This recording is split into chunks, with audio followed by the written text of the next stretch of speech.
আল্লাহ তুমি আমার গুনাহগার উম্মতকে বাঁচাও।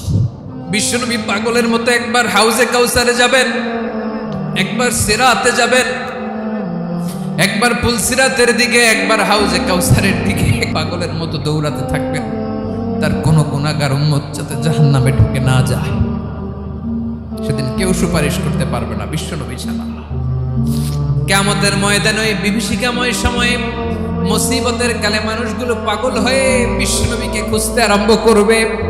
সবাই মিলে বিশ্বনবীর কাছে যেয়ে বলবে, ইয়া রাহমাতাল লিল আলামিন, ইয়া খাতামান নবীন, রাহমাতাল লিল আলামিন। দেখেন আমাদের কি অবস্থা, কি কঠিন বিপদে আমরা আছি, দাঁড়াতে পারি না, সূর্যের আলোতে ঘেমে হয়রান। আজকে কেউ সুপারিশ করতে পারবে না। সব নবীরা অপারগতা স্বীকার করেছে। তারা বলেছে আপনি ছাড়া কেউ নাকি আল্লাহর সামনে দাঁড়াতে পারবেন না, আপনি একটু সুপারিশ করেন। বিশ্বনবী বলবেন, আসো আসো, আজকের দিনে আমি ছাড়া আল্লাহর সামনে কেউ দাঁড়াতে পারবে না। বিশ্বনবী মাকামে মাহমুদে যে আল্লাহু আকবার বলে সিজদায় লুটিয়ে পড়বেন। আল্লাহ রাব্বুল আলামিন বিশ্বনবীকে এমন কিছু চমৎকার শব্দ শিখাবেন, ওই শব্দগুলো দিয়ে আল্লাহর প্রশংসা করে বিশ্বনবী কাঁদতে আরম্ভ করবেন। বিশ্বনবী এমন ভাবে অজর দ্বারায় সিজদায় লুটিয়ে পড়ে কাঁদবেন, রব্বুল আলামিনের রহমতের দরিয়ায় জোশ লেগে যাবে। রব্বুল আলামিন এই দৃশ্য থেকে সহ্য করতে পারবেন না। রব্বুল আলামিন বলবেন, ইয়া মুহাম্মদ ইরফা রাসাক, ও নবী আপনি মাথা তোলেন, মাথা তোলেন, আপনার কান্না আমি সহ্য করতে পারি না। নবী আপনি মাথা তোলেন, সাল তুতা, আজকে আপনি যা চাবেন তাই দেব। নবী আপনি সিজদা থেকে মাথা তুলেন, সাল তুতা, যা চাবেন তাই দেব। ওয়াশফা তুশাফা, যার জন্য সুপারিশ করবেন তার সুপারিশ কবুল করে নেব। বিশ্বনবী এবার মাথা তুলবেন। যে বিভীষিকাময় সময়ে প্রত্যেক নবী বলেছেন আমি পারবো না, প্রত্যেক নবী বলেছেন নফসি নফসি, আমার কি হবে আমি জানি না, আল্লাহ আমারে বাঁচাও। প্রতিটি নবী বলবে নফসি নফসি, আল্লাহ তুমি আমারে বাঁচাও, আমারে বাঁচাও। বিশ্বনবী মাথা তুলবেন, তুলে বলবেন রব্বি হাবলি উম্মতি, আল্লাহ তুমি আমার গুনাহগার উম্মতকে বাঁচাও। এই দুনিয়ার বুকে রব্বুল আলামিন সব নবীকে একটা করে দাওয়া মুস্তাজাবা দিয়েছেন, মানে যে দোয়া করলে কবুল হয়ে যায় সাথে সাথেই। দাও বিহা, দুনিয়ার সব নবীরা ওই দোয়াটা দুনিয়ায় করে ফেলেছে। সব নবীকে আল্লাহ একটা করে দোয়া দিয়েছে, নবী দোয়া করলেই কবুল। সব নবীরা ওই দোয়া করে ফেলেছে দুনিয়াতে। বিশ্বনবী বলেন আমি করি নাই। ওয়া ইন্নী আখতাবিউ দাওয়াতি শাফাআতান লি উম্মতি ইয়াউমাল কিয়ামাহ, আমার ওই স্পেশাল দোয়াটা আমি দুনিয়ার বুকে কঠিন বিপদে পড়েও কোনোদিন করি নাই। আমি আমার স্পেশাল দোয়াটা কিয়ামতের দিন আমার গুনাহগার উম্মতকে সুপারিশের জন্য রেখে দিয়েছি। আল্লাহ বলবেন নবীর ফারাসাক, মাথা তোলেন, আর কাটবেন না। বিশ্বনবী মাথা তুলবেন, আল্লাহ বলবেন সাল তুতা, আপনি যা চাবেন তাই দেব। ওয়াশফা তুশাফা, সুপারিশ করেন, সুপারিশ কবুল করব। বিশ্বনবী বলবেন আল্লাহ ওই স্পেশাল দোয়াটা দুনিয়াতে করি নাই, আজকে আমি তোমার দরবারে দাঁড়িয়ে কিয়ামতের দিন ওই দোয়াটা করছি। আল্লাহ আমার যে উম্মতের হৃদয়ে যাররা পরিমাণ ঈমান আছে, আমার একটা উম্মতকেও তুমি জাহান্নামে ঢোকাতে পারবা না। বিশ্বনবী পাগলের মতো একবার হাউজে কাউসারে যাবেন, একবার সিরাতে যাবেন, একবার পুলসিরাতের দিকে, একবার হাউজে কাউসারের দিকে পাগলের মতো দৌড়াতে থাকবেন। তার কোনো গুনাহগার উম্মত যাতে জাহান্নামে ঢুকে না যায়। সেদিন কেউ সুপারিশ করতে পারবে না বিশ্বনবী ছাড়া। এজন্য 5 নম্বরে আল্লাহ বললেন মান যাল্লাযী ইয়াশফাউ ইনদাহু ইল্লা বিইযনিহি, কার সাহস আছে, কার এত বড় বুকের পাটা কিয়ামতের কঠিন দিন আল্লাহর সামনে দাঁড়িয়ে সুপারিশ করবে? কারো ক্ষমতা নেই, কারো ক্ষমতা নাই। বিশ্বনবী সেদিন সিজদায় পড়ে উম্মতের জন্য কাঁদবেন, সবাই কাঁদবে নফসি নফসি, আল্লাহ আমারে বাঁচাও, আল্লাহ আমারে বাঁচাও। বিশ্বনবী বলবেন উম্মতি উম্মতি। বিশ্বনবী আমার জন্য কাঁদবেন, আপনার জন্য কাঁদবেন, আমাদের জন্য সেদিন কেঁদে কেঁদে জাহান্নামের দরজায় দাঁড়িয়ে আমাদেরকে টেনে টেনে জান্নাতে ঢুকাবেন। এজন্য এই বিশ্বনবীর ভালোবাসা যেন আমাদের হৃদয়ে ভরপুর থাকে। আমার ভাইয়েরা, প্রতি শুক্রবার বিশ্বনবীর উপরে বেশি বেশি যেন আমরা দুরূদ পড়ি। আমরা যখন বিশ্বনবীর সালাম দেই, দুরূদ পড়ি, একদল স্পেশাল ফেরেশতা আছে যারা বিশ্বনবীর দুধটা নিয়ে সরাসরি বিশ্বনবীর রওজায় যায়, যে বলে অমুকের বেটা অমুক আপনারে সালাম দিয়েছে। বিশ্বনবী নিজ কবরের থেকে নিজেই সালামের উত্তর দেয়। বিশ্বনবীর ভালোবাসা যেন আমাদের হৃদয়ে থাকে, বিশ্বনবীর সুন্নাহ দিয়ে যেন আমাদের জীবনটাকে সাজাই। পারা যাবে ইনশাআল্লাহ। বিশ্বনবীর ভালোবাসা ছাড়া কেউ জান্নাতে ঢুকতে পারবে। বিশ্বনবীর পক্ষে আমরা বলবো, বিশ্বনবীর পক্ষে আমরা লিখব, বিশ্বনবীর জন্য আমরা আমাদের কলিজার রক্ত বিলিয়ে দিব, ঠিক কিনা বলেন? সেদিন বিশ্বনবী ছাড়া কেউ সুপারিশ করতে পারবে না। 5 নম্বর আল্লাহ বললেন, মান যাল্লাযী ইয়াশফাউ ইনদাহু ইল্লা বিইذনি। কে আছে সুপারিশ করবে আল্লাহর সামনে? আর আপনি আপনার বাবার দরবারে যে সেজদা দেন, হ্যাঁ? ইব্রাহিম আলাইহিস সালাম থারথার করে কাঁপবে আর বলবে নাফসি নাফসি, আল্লাহ আমারে বাঁচাও। মুসা আলাইহিস সালাম থারথার করে কাঁপবে, আল্লাহ নাফসি নাফসি, আমারে বাঁচাও। আর আপনি পীরের দরবারে যে সেজদা দেন, কোথায় আছেন আপনি? খবরদার, কেউ বাঁচাতে পারবে না। যাকে ইল্লা আল্লাহ যাকে অনুমতি দেন, বিশ্বনবীকে দিবেন, নবীদেরকে দিবেন, এরপরে আল্লাহ তার স্পেশাল ওয়ালিদেরকে, মুত্তাকিনদেরকে, শহীদদেরকে, সিলেক্টেড বান্দাদেরকে দিবেন। কিন্তু কাকে দিবেন, কার জন্য দিবেন, দুনিয়ার কেউ জানে না। একজন ছাড়া, তিনি কে? আল্লাহর ওয়ালিদেরকে, নেককার লোকদেরকে আল্লাহ সুপারিশের অনুমতি দিবেন। কিন্তু আপনি যারে মানেন, যার পায়ে সেজদায় লুটিয়ে পড়ে থাকেন, তারে যে আল্লাহ দিবেন, এটার কোনো গ্যারান্টি আছে? কথা বলেন। এজন্য জপতে হবে একজনের নাম। আওয়াজ করে বলুন, তিনি কে? আয়াতুল কুরসির 5 নাম্বার কথা হচ্ছে, সেদিন কেউ কারো উপকারে আসবে না, সুপারিশ করার সুযোগ পাবে না, আল্লাহ যাকে অনুমতি দেয় তিনি ছাড়া। আল্লাহ যদি কাউকে দয়া করে অনুমতি দেয় তাহলে করতে পারবে, তাহলে পারবে। সেই কিয়ামতের দিনটা বড্ড ভয়ঙ্কর, কেউ সুপারিশ করার সাহস পাবে না। আরে আমার অবস্থা কি আমি জানি না, আমি আবার কারোর জন্য সুপারিশ করব? কথা বুঝেন নাই? আমার কি হবে আমি জানি, তা আমি আরেকজন নিয়ে টেনশন করার সুযোগ কোথায়? ইয়া নাফসি ইয়া নাফসি, আল্লাহ আমারে বাঁচাও, আমারে বাঁচাও, আমারে বাঁচাও। কাঁদতে কাঁদতে মানুষ হয়রান হয়ে যাবে, এ নাকি আবার আরেকজনের বাঁচাবে। বিশ্বনবী বলেন, বিশ্বনবী একবার ছাগলের রান খাচ্ছিলেন, রান খেতে খেতে বিশ্বনবী বলেন, আনা সাইয়্যিদুন নাসি ইয়াউমাল কিয়ামা, আমি কিয়ামতের দিন সর্বশ্রেষ্ঠ হব, মানুষের মধ্যে সর্বশ্রেষ্ঠ সেরা আমি বিশ্বনবী। আলহামদুলিল্লাহ পড়েন। বিশ্বনবী বলেন, সেদিনটা বড্ড ভয়ঙ্কর, সেদিন কেউ কারো কোনো উপকারে আসবে না, বন্ধু বন্ধুর কাজে আসবে না, স্ত্রী স্বামীর উপকারে আসবে না, স্বামী স্ত্রীর উপকারে আসবে না, পীর সাহেব মুরিদরে বাঁচাতে পারবে না, মুরিদ পীর সাহেবরে বাঁচাতে পারবে না, নেতা কর্মীর পরিচয় দিবে না, কর্মী নেতার পরিচয় দিবে না, ভাই বোনকে চিনবে না, বোন ভাইকে চিনবে না, বাবা তার সন্তানকে চিনবে না, মেয়েকে দেখে মা দৌড়ে দৌড়ে পালাবে। বড্ড ভয়ঙ্কর দিন। বিশ্বনবী বলবেন, জমিনটা এখনকার মতো থাকবে না, পুরো জমিনটা সমান হয়ে যাবে, ফ্ল্যাট। এখন তো গোল, তখন ফ্ল্যাট। সবাই এক জমিনের উপরে দাঁড়াবে, সূর্যটা মাথার কাছে চলে আসবে, সূর্যের গরমে মানুষের মাথার মগজ গলে গলে কানের ছিদ্র, নাকের ছিদ্র দিয়ে বেয়ে বেয়ে পড়বে। সবাই হয়রান, পেরেশান, ক্লান্ত শ্রান্ত। মানুষগুলো বলবে বাঁচার কোনো উপায় নাই।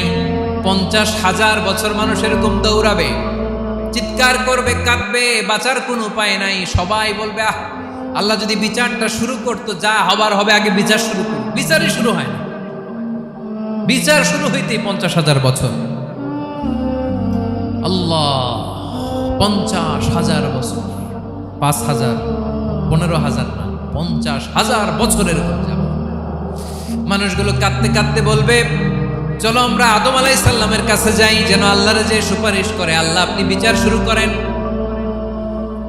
কিয়ামতের ময়দানে সবাই মিলে সাইয়েদনা আদম আলাইহিস সালামের কাছে যেয়ে বলবে, ইয়া আবাল বাশার, ইয়া আউয়ালাল আম্বিয়া, ও ও আদম নবী, আপনি দুনিয়ার বুকে প্রথম নবী।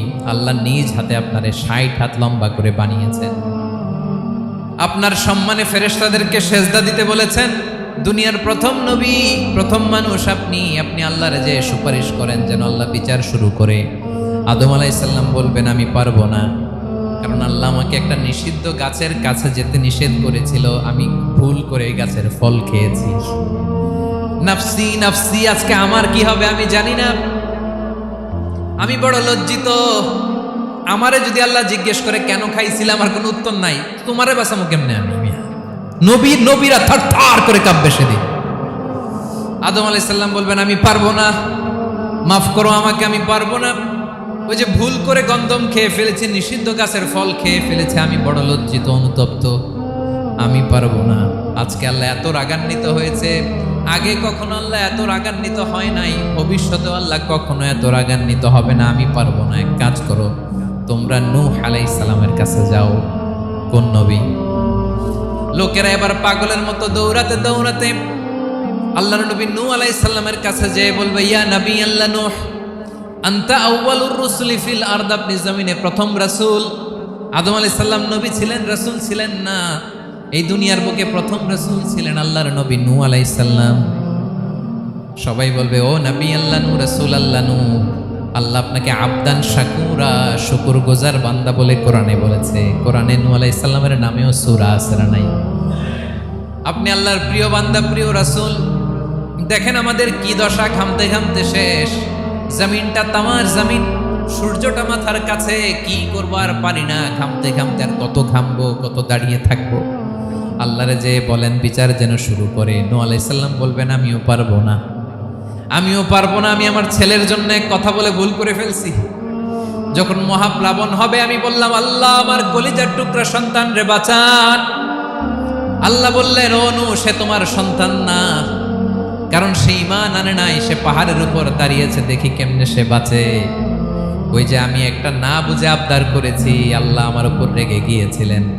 আজকে আল্লাহ ওই ব্যাপারে যদি আমারে প্রশ্ন করে, আমার কোনো জবাব নেই, আমি পারবো না, মাফ করো। তোমরা সবাই মিলে আল্লাহর খালিল ইব্রাহিম আলাইহিস সালামের কাছে যাও। লোকগুলো পাগলের মতো খুঁজতে আরম্ভ করবে, অযুত লক্ষ নিযুত কোটি মানুষের ভিড়ে আল্লাহর খালিল ইব্রাহিমকে যে বলবে ইয়া খালিলুল্লাহ, ও আল্লাহর খালিল, আল্লাহ আপনাকে বড্ড ভালোবেসেছেন, আপনি কাবা বানিয়েছেন, আল্লাহ আপনাকে বড্ড পছন্দ করেন। দেখেন আমাদের কি অবস্থা। আপনি যে আল্লাহর কাছে সুপারিশ করেন যেন আল্লাহ আজকে বিচার শুরু করে।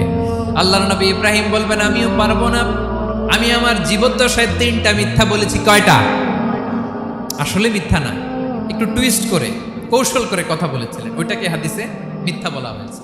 আমি জীবনে 3টা মিথ্যা বলেছি, জীবন বাঁচানোর তাগিদে কৌশল করে 3টা কথা বলেছি। আজকের এই কঠিন ময়দানে আল্লাহ যদি ওই 3টা কথার ব্যাপারে জিজ্ঞেস করে, লজ্জায় আমি মাথা দেখাতে পারবো না, আমিও পারবো না, আমিও পারবো না। আজকে আল্লাহ এত রেগে আছে, আগে কখনো এত রাগে নাই, পরেও রাখবে না।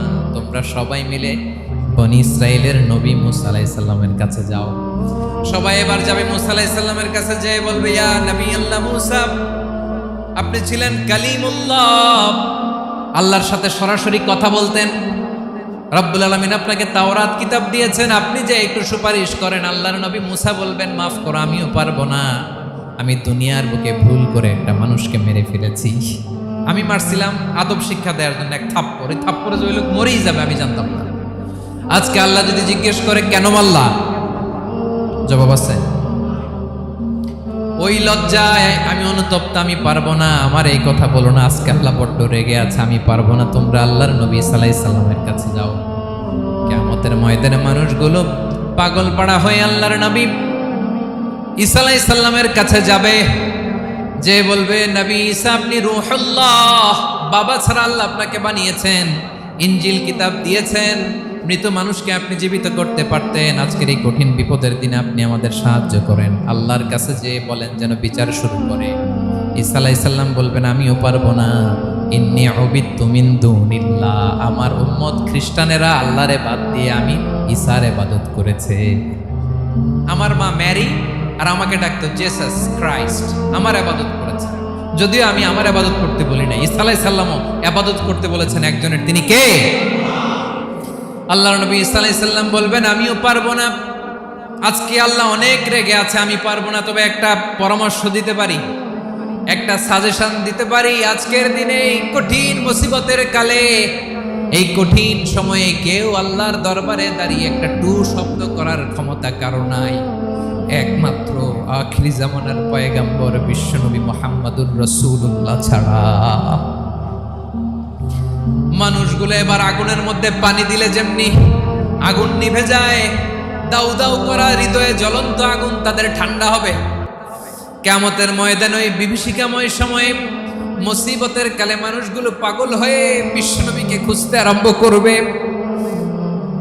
সবাই মিলে বিশ্বনবীর কাছে যেয়ে বলবে ইয়া রাহমাতাল লিল আলামিন, ইয়া খাতামান নবীন, রাহমাতাল লিল আলামিন। দেখেন আমাদের কি অবস্থা, কি কঠিন বিপদে আমরা আছি, দাঁড়াতে পারি না, সূর্যের আলোতে ঘেমে হয়রান।